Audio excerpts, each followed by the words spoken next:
The formal inquest into the Highgate Hotel massacre is underway in the Special Tribunal in East London in the Eastern Cape. Now, in May 1993, several unknown gunmen entered the Highgate Hotel in East London and proceeded to open fire on the hotel bar, taking the lives of 5 people and injuring 7 others, 2 of whom are now deceased. The motive for the shooting remains unknown and no prosecution followed that incident. Now, to give us an update on how the inquest has gone so far, we cross to SABC News reporter Abongile Jantjies. Abongile, good morning. And of course, you know, we saw earlier in one of the packages that we played during the news, the victims going through their experience, reliving that essentially from some of what they did yesterday. But just talk to us about what else came out of yesterday's proceedings.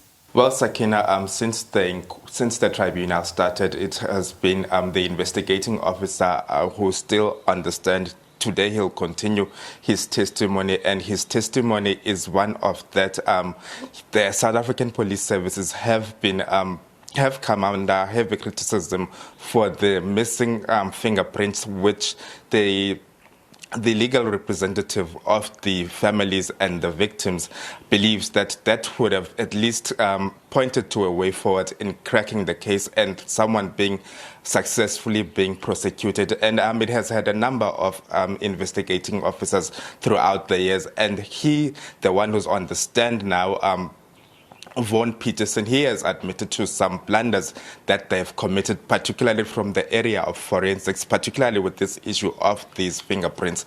And he is saying that those people who've been the previous investigators also need to come to this tribunal to explain their part on why those fingerprints went missing. And there is thought of a cover-up, there is thought of suspicious, and that does not sit well with the families. And they were saying that they did express their through their spokesperson that really it's really quite a cover-up from the authorities who are behind this investigation. And they are saying that it has taken quite a long time for it to reach this point, and now that these things are being uncovered, it's really quite emotional for them, and particularly for the surviving 3 victims of the massacre. Yesterday, they described to the tribunal when they went to the scene of the Highgate Hotel, they were describing where they were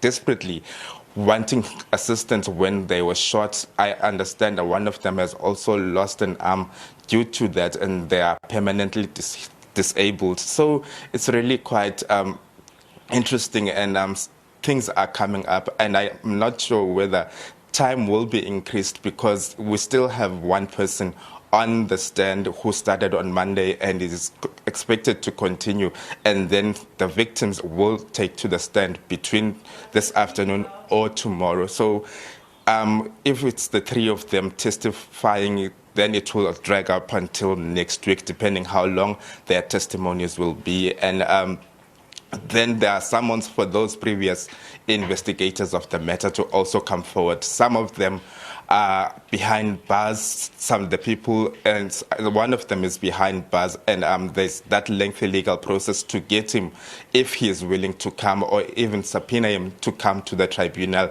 and explain his part in the matter. So we shall bring you more as this tribunal continues.